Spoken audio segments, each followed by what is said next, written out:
Well, hello. It's tremendous to be back here on campus, and this has been a pretty eventful weekend. And looking forward to a really big night tonight.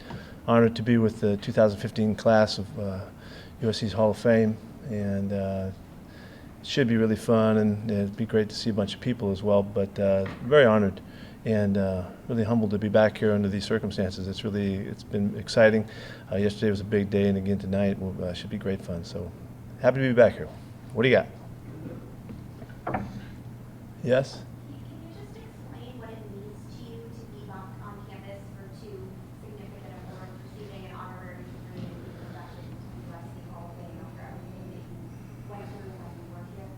Yeah, it's really been a thrill to be back, and I loved so much of that went on here through these years that we were here, and all to be recognized after the fact and brought back is a great honor. And I love USC and all that goes with that, the family and the Trojans, and all aspects of it have been such a great rewarding experience, and to be able to come and revisit it kind of is really fun, and to share with people that we knew when we were here before, and also to be recognized with the people yesterday for one, and also the Hall of Fame class here tonight. To me, growing up in California and kind of always having, reverence for USC when I was a kid, and then to be part of it someday to coach, and never dreamed that would ever happen. But to have been through the years that we went through, and to have all of the fun and the good things that we did, and then to be recognized as, accomplishing something very, very special. Do we have to call you doctor now? Just a certain few of you do, yes. And those that have called me other things in the past, I like to clear things up here, Scott and Gary. So you get to call me whatever you want. Okay, thank you. I appreciate it. I want to know what you took away from Melody Hobson's speech, her commencement address yesterday. I thought it was a tremendous illustration, that she used Felix, that experience. I thought that maybe commencement speeches don't stick. I think the visuals there were so strong, and her big point about that everybody's going to hit their death spin somewhere in their through their career in their lifetime. They're going to have to try to right themselves and get back on track, and be challenged by that and be frightened by that, but then find the way and the bravery that it takes to get through it. I thought it was a great message. I was really, really impressed. Have you had your death spin yet? I might have already been through that. Before you got to USC, you talked about taking that time out and rethinking how you were going to proceed. What did you take from your years at USC to return back to the NFL? What kind of things did you? Yeah, well, this was a tremendous opportunity to test that which had I'd come to through all of the trials, and before that. There was a time right before I had the chance to get the job here when over a couple months I put on paper what I thought it needed to be done at this point in my career, and I redirected a lot of the focus and a lot of the beliefs and the things to make sure that they were truly representative of where I was coming from. And then I knew this would be the opportunity to test it, and we did test it. And not only did we test it, but we found ways to formulate it and to kind of sculpt it so that it really was accurate to our beliefs. And we found tremendous success, through that. And the great challenge of taking what we had learned here to the NFL and find out if you could treat people like we did, which was to help everybody be the best they could be and really deal with people in a relationship-based approach, would give us a chance to be successful. I didn't know. I had it, my instincts were that it was going to work out really well, and that we would be able to do things like we had done. And so I was thrilled to be able to see that. So that all started here, and without the years to formulate and the ideas, to test them, to reshape them, and to make them really clear. I don't think it ever would have really happened in that way. So I'm very grateful for that, and it's been a blast. It's been so much fun to see it all come together, and it's been a great reward to the end of nearing the end of a career. What do you miss the most about USC, Dr. Carroll? Yeah. What was that, Scott? I didn't hear. Can you say that What do again? you miss the most? No, the other part. Yeah, I think it's the connection with all the fun. The fact that you're here on campus and there's the student body ripping back and forth and across campus and all that goes on with that. You guys know that that's fun for me to just be around that kind of activity. But then to have all of the sports, now there's 21 sports, I guess, and all of the athletes and there's games going on all of the time, and just being able to be in that atmosphere, in that environment was so rich. And so positive and upbeat and all of that. You don't get that when you go to the league. The league takes you back to a sequestered, really kind of a setting, and which is really good on the other side because of the ability to focus and direct all of your attention. But there's nothing like all that was going on here on campus, and it's a rare combination of elements that for a guy like me really hits home, and I really loved it and enjoyed the heck out of it. You said it right now. I heard you say it last week about the system that you run is based on relationships. Treating people the right way and all that sort of stuff seems, so common sense. You would think it'd be used more. Why do you think, you've been able to do it at such an effective level? I think we've had enough time. Took time to get settled and not be so consumed with winning and the losing only, and we're able to step back and try to formulate an approach that would give us a chance to reach into people's souls, if you will, and to try and figure out how to help them find their potential, and not being concerned about the outcome. I think if you're so outcome oriented, you're going to go right to the nuts and bolts, and you're not going to take the time. And I think that's basically what happens. And and everybody's under pressure to win and to succeed and to make positive progress. That it's hard sometimes to really step back and dig into what's really important, and it's the people. They're the ones that do it, whether it's the coaches, the administration, the people that support you, or of course the players. And it's a different kind of a commitment in the sense because we're trying to prove to our guys to gain their trust that we really do believe, and we're going to help them in any way we can possibly help them to be the best they can be. And that's a avocation. It's a total commitment. It's everything we can do to direct everything that we have, and in essence we compete to do that, and so I would hope that in time it becomes more evident that how valuable it is to really count on the people that you have and draw out their best, whether you're in sports or you're in business or you're in your family or whatever. I think there's a message there that's rich, and we've found a lot of success really being dedicated to that. There's some competing going on, and there's some fun going on, and there's a lot of teaching going on as well, but it's all directed because we're trying to help everybody, find where they can possibly go. What do you think of this building, and do you feel responsible for its construction? Well, I got a chance to see it yesterday. It was the first time, and Glenn and I got a chance to visit, kind of when nobody was here, so we could really kind of tiptoe around and feel kind of like we were behind the scenes a little bit. It really was part of the vision that we were around when it was started. Chris Carlisle had a great deal to do with the design and the stuff that went downstairs, and Mark Jackson, early days, we were all talking about how this was going to be formulated, and so to now see the finished product, it's really exciting. It's an extraordinary facility. Serves all of the athletes, which is something that we always wanted to point out, and it's state of the art. There was a time when it wasn't like this around here, and so to see it as it is it's rewarding. It's rewarding to know that it's such a great place.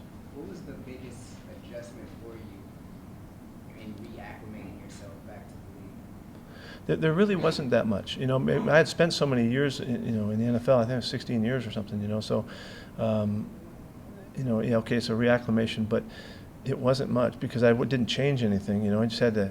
There's time frames a little different. Instead of recruiting, you have the draft and free agency and stuff like that. So I just kind of looked at, kind of reorganizing the time frames for that stuff. And other than that, there wasn't much. So I found a very smooth transition and didn't. I can see where it's a big transition for somebody who hadn't been in the league, but I thought it was very, very easy.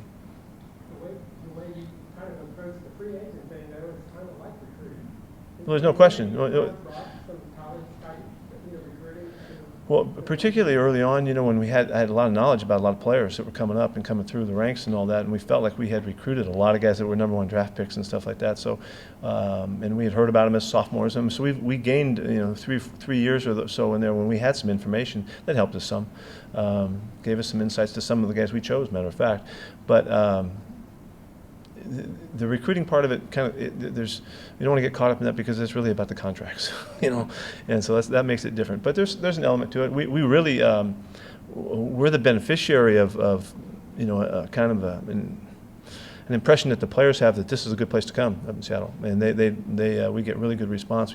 Like the recruiting time really hits in the moment that the 7th round is over, and for about an hour in there, you're recruiting your free agents, and so that. The guys that come to camp and the guys that come to the mini camp that are in tryout mode, you really do have an opportunity to get on the phone and start working them. And we felt, again, we have for a number of years, a great response from our guys. They're excited to be a part of it, and so there's a little bit in there, but not a whole lot, not as much. Does the controversy with the Patriots at all change how you feel about the game in the Super Bowl? No, it didn't affect anything. You know, I think this was an opportunity for the league to step up and do the right thing, and nobody wants to play this game thinking that somebody has some kind of an advantage, you know, players and fans alike, and so they did the right thing in following up on it. But you know, it was game time. It was the outing. It didn't have anything to do with that. One of your players, Bruce Irvin, said this week that he would like to play elsewhere next season. Do you have a Yeah, I'm really glad you asked me that because he didn't say that. We've been talking all along. He's been working out in Atlanta for 3 weeks, and he said in response to the question, you know, do you want to come back home? He said everybody likes to come back home, and it's a dream to come back home. It wasn't in reference to leaving us and coming back. So he was really adamant about it, and I asked him to let's leave it and not go at it anymore. But we've seen, and I'm glad you brought it up, because we've seen at the Seahawks just in this last year a number of things being written or stated about players and what they're doing or what they're thinking and all. And to the guy, they've been misrepresented in those situations that really, I mean, it was wonderful to see our guys respond because they respond vehemently. They don't want to be positioned like that. They don't want to look like that. But you know, that's how it goes. So, and it's interesting that it doesn't have to be the key writer or reporter for the network or anything. Anybody can put those messages out, and they have a life to them. And our guys are getting better at understanding that. And Bruce has learned again from this lesson. There's been a lot of talk about court cases involving the NCAA and USC. Todd, there. Do you think the university should ask for those wins that were vacated to be restored during your time here? You know, I don't know, Scott, what they should ask for in that regard. I think that the fact that Todd continues to fight the fight that he has, you know, to regain his reputation and his opportunities, I think is really stellar. And he's taken the stand and he's stuck to it. And there's a lot of information that comes to light because of that. So I'm proud of him for fighting. It's been very difficult on him. But as far as what happens after, no, the university knows what they're doing. They're on it, and they'll do a great job of, dealing with the issues when there's some judgment comes down. You obviously see some of those emails. When you probably read some of them and see what the NCAA was saying. What's your thought when you read some of that? It takes me to we felt very strongly about the whole thing all the way throughout what had taken place and all of that. And it doesn't surprise me that it took stuff like that to get them to their conclusions that they got to. So I don't know about where it came from. I don't know anything about the specifics, and I'm not going to care about that. What I do hope is that the university eventually gets what they rightfully deserve, and they're dealt with properly. So you obviously achieved a great deal of success on the field while you were here. You did a lot of great things off the field, better LA program, but the sanctions also, penalties, whatever they were, they happened while you were here. So when you look back at all of that stuff, how do you kind of balance it all out? It breaks my heart. It really does. It breaks my heart that's what happened to the university and for the kids that were playing here and for the fans that followed all that, because it wasn't dealt with properly, and it wasn't done rightly. And so hopefully that will be cleared. But the fact that they had to go through it was terrible, and I'm really will always feel saddened by that. you know, it's just unfortunate because it shouldn't have happened that way. It didn't happen that way, and hopefully that, you know, the truth will be more clear, you know, and I don't think you can ever get all that back, you know, the time and all that, and it's unfortunate. It affected a lot of people. Do you ever have any thoughts about why? Why did that, why did, you know, the other things kind of feel? Yeah, I'm glad you asked it that way. I think we had so much success and we had so much fun doing it. It was uncommon for people to understand why and how we could have done it that way. And so I think it rubbed people the wrong way. We might have gone, you know, we went to some places that people hadn't gone before. I'm thrilled to say that we went to the NFL and have won in similar fashion. And to show that we knew what we were doing and we had, you know, we were on course. But I don't know, you know, there was such a bitterness, and it seems like to drive them to where they went, that, you know, it had to be pretty deep. You know, I say this too, the thing that I find most unfortunate is that from the outside and looking, that they didn't realize how many people we touched in those days, and how much relationship building we did in the community and with the people that followed us at practice, and all of you guys that were around, and you know, you knew what it was like, and there were kids from all walks. There were grandmas and grandpas and aunts and uncles and people from the streets and from the entertainment world, and that would come by at times that made it just a rich environment that made it an experience for the kids that were playing in our program extraordinary, because they had to deal with people of all kinds, and they did it with an open heart, and they did it with kindness and a consideration and a humility that was a rare educational opportunity. And then you guys knew, you saw it, but the people from the outside in could never understand it, how it could have been like that. But that's the way I saw it, and that's the way I felt, and I thought it was always the right thing as we engaged so many people, and it was a thrill to see our kids in those settings and situations where they got a chance to interact, and from the littlest of kids to the oldest of grandmas and grandpas, it was you know, they had to learn, and I thought it was an amazing environment for that. How often do you keep in touch with Sark these days? We kind of message back and forth. He's real busy and I'm real busy, so we keep track of what's going on. We have enough, you know, with what's going on up there and all that. And he has enough familiarity with Washington and what's happening there, and so that we feel, you know, I think we feel connected through the people that visit us, and we have our people coming and going back and forth. So we stayed in touch. You know, as part of the sanctions piece, USC had to disassociate itself from Reggie Bush, who has not been back here. Do you foresee a day when he'll be welcomed back here? Do you think? I don't know. I don't know how that's going to go. I don't know what's you know, how that's being handled right now with the school. But the school's doing the right stuff, and they're handling things the right way, and they'll make the right decisions when the time comes. Do you think that anyone could ever replicate what you did here, the run of bowl appearances? I don't know. Yeah, I don't know. I think it happened because it could happen, you know, and we were able to do it because it was a great university with a great setting, and a bunch of guys worked really hard, and the fans were there, and the response was, I mean, I think all of that, it's definitely possible. I was told when I got here that that couldn't happen, which I took as a personal challenge, and nobody thought at that day that we arrived that it was going to happen either. If you guys remember, some of you may have participated in the rash of discontent, but yeah, I mean, I don't want to put any pressure on Sark or anything, but he knows what's going on. He knows how to run this program, and he has great feel for the area and the potential of it. I mean, I think he's demonstrating that in the start, and also the recruiting classes that he's worked, and now that he has an open opportunity, I think you're going to see him do really good stuff. You know, I don't know how many games or how many bowls, or I don't know. You just do them one game at a time. So, you know, sometime you look back and take a look and see what you accomplished. I don't know what to say about that other than that. Do you think since they hired your former assistants both times since you left, they're trying to replicate you? I don't know. You know, I don't know that. I'm not sure what they were trying to do in that regard. I think it's often common, you know, when you have success and you like to keep things kind of connected to the formula. I think that's probably a statement in that regard, somewhat. Not that you need any validation, but you know, this day probably doesn't happen if you know, the university didn't believe that you did do it the right way. From the outside perspective, despite how the NCAA felt, do you feel like this is some sort of, you know, validation? No, because really, I've never felt like that. From Max Nikias to Pat and right on down, those guys we've interacted and communicated a ton since the day I left, and it's always been very much in support. And I think there's always also a timing thing that made sense to Max to do the thing yesterday, and he had stated that to me a long time ago. He wanted to do it, and I understand, that, but I've had, a tremendous relationship with great depth and understanding on numbers of different issues, and I feel like their interaction has proven that there's been a connection from the moment I left.